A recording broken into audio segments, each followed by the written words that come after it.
Hey YouTube, welcome to another episode of Cartastrophe Garage. Today I'm going to go over my 96 Volvo 850 Turbo. What's done to the car, why I bought the car, what plans I have for the future for the car.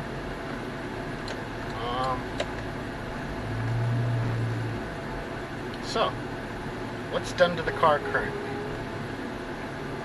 The car currently has a turbo back exhaust. It's an IPD catback with a, I forget who made the downpipe, but it's not an IPD downpipe.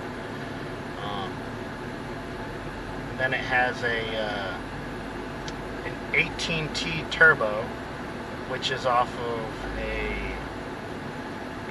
it's a 98 or 99 V70R turbo. And then it has a snab intercooler, the drop-in intercooler, not the front mount. It's California, I gotta pass smog.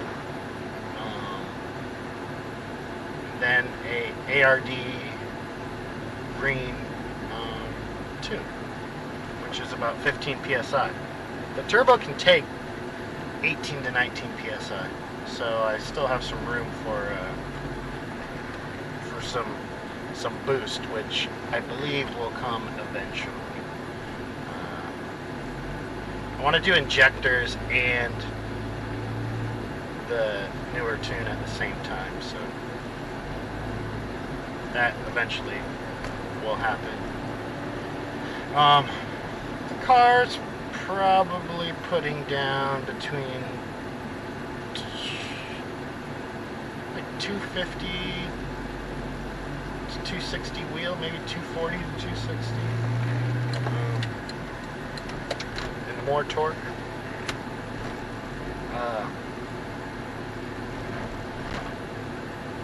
But I mean, it gets up a moose pretty well. These cars are super cheap and super sleepers. No one knows that these are fast, much less a wagon. Everyone thinks this is a giant chunk of shit, which might look like one, but it's really not. They're pretty quick. And actually, like, the looks of these cars have grown on me substantially. I think they look pretty decent if you do them right. The reason I bought this particular car is because I have 4 dogs, and we needed something to shuttle the dogs around, and SUVs are expensive. And this thing, I bought it for like $4 grand, and that's expensive for one of these. This is a low mileage 850. I bought it with about 108,000 miles, I believe, which for a 96 is low mileage. It now has 116.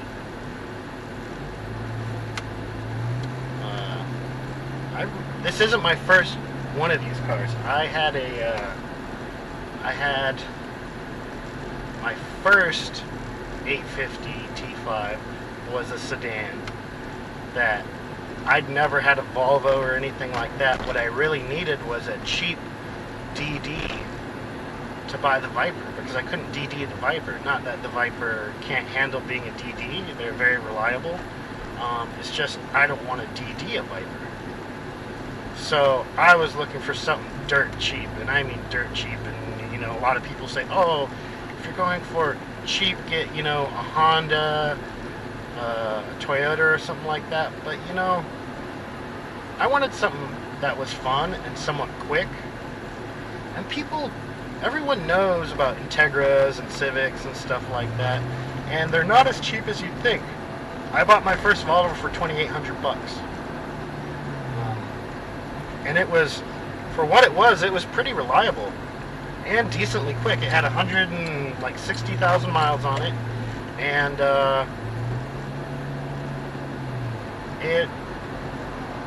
I through this tune that's on this car right now. I boosted it up to 15 psi and put a catback exhaust on it, and it ran great. It popped a few boost leaks that I fixed, and you know, everything on it ran great. I did, when I bought it, it was looks modded by kind of a younger kid, and it looked pretty good. But the coilovers he put on there, they were a little stiff, and they actually started breaking the mounts that they were mounted on. And I was like, oh shit. So the car literally started breaking after it. It was like, I think I had owned it for 4 years.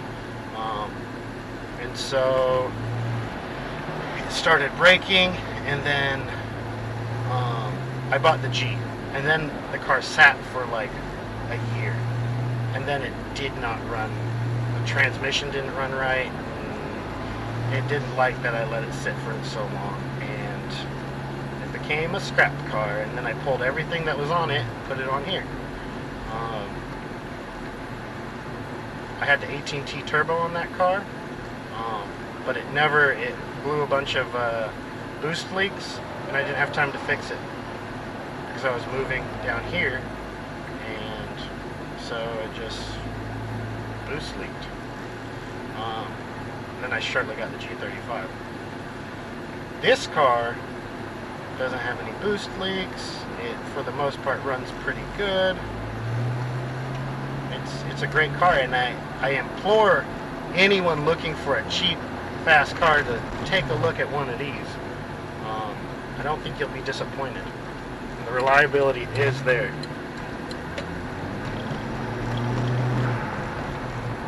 And it's turbo. You know what I mean? And it's sleeper. It's super sleeper. You know, there's nothing more fun. Out of all three of my cars, this is the most rewarding car to get a win in. Because every time, people didn't expect it. No one expected it. And even if I like lose, I still get like a big thumbs up, because normally it kept up pretty well and people were surprised by it. So this is,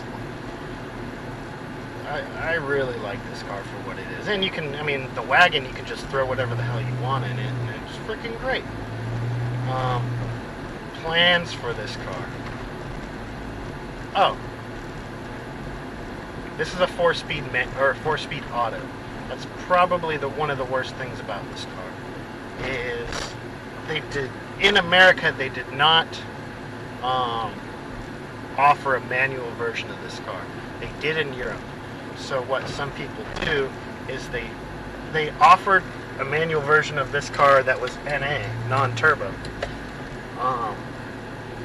And that car had the exact same manual that they had in Europe on the turbo one. So what people do is they go and find a junker manual, and they swap it into their turbo cars, and then you essentially have the same car that they sold in Europe.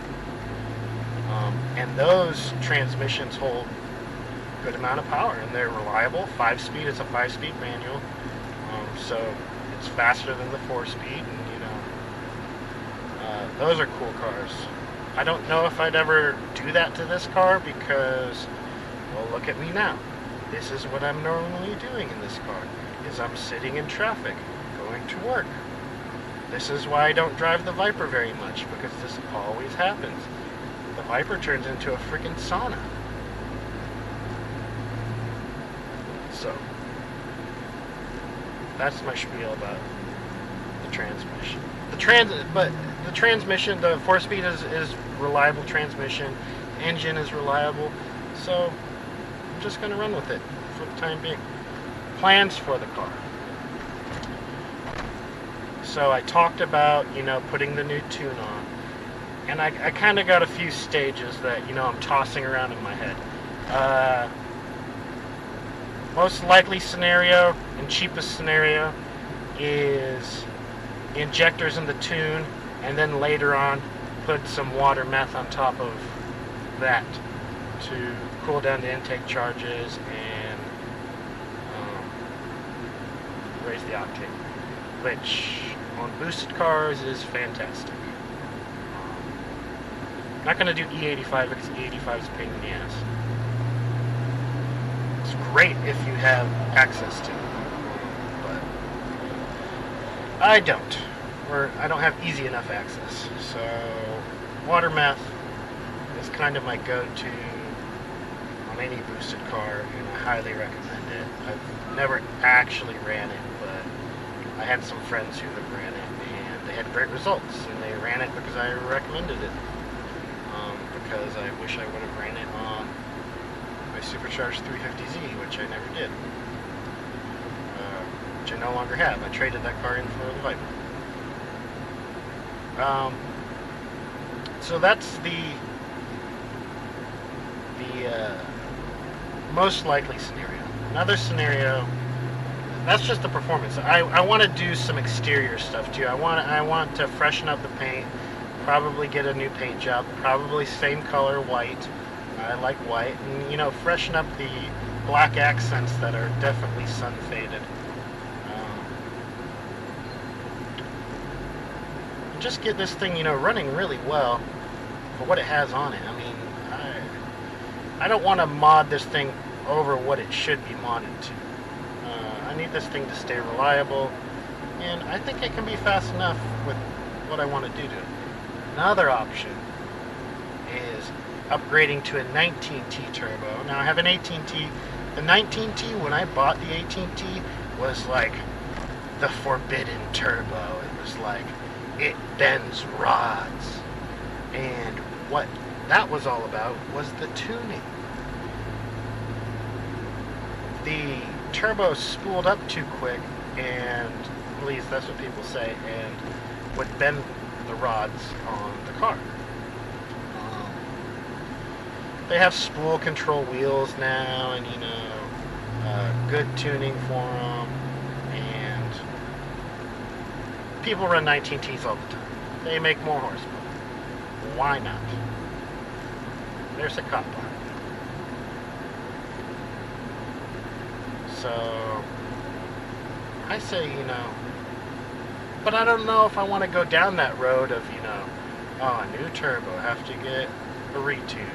I might not even have to get a retune, they're so similar. So that's another option. And what am I going to gain off of that? I might gain 20 horsepower. I don't know if it's worth going down that rabbit hole and the pain in the ass for that.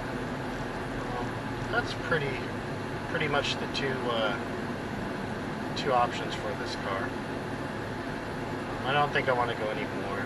Maybe a manual swap if I really get, you know, really get ballsy, really decide to balls up. But I have two manual cars. The G's manual, the Viper's manual, you know.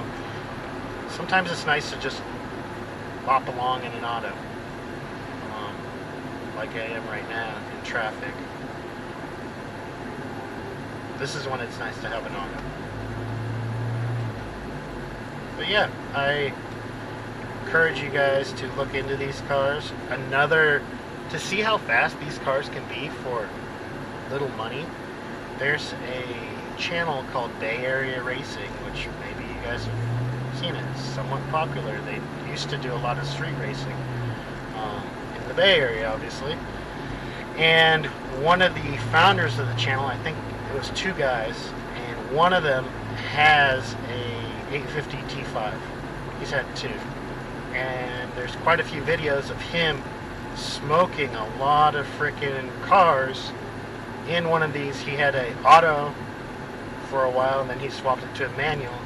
And he just junkyard parted it for the most part in the beginning, and he was smoking like some real quick cars, like freaking E39 M5s, and that was off junkyard parts. He went and got a turbo off of another Volvo from a junkyard and threw it on. And that's what you can do with these cars. These are great junkyard cars. But I highly recommend go and look at what he has done and what the cars he's smoking in these things, in these sleepers, ultimate sleeper, these cars. So thank you guys for watching. Please subscribe, hit the like if you liked it, leave a comment. I appreciate you guys checking this out. Thank you.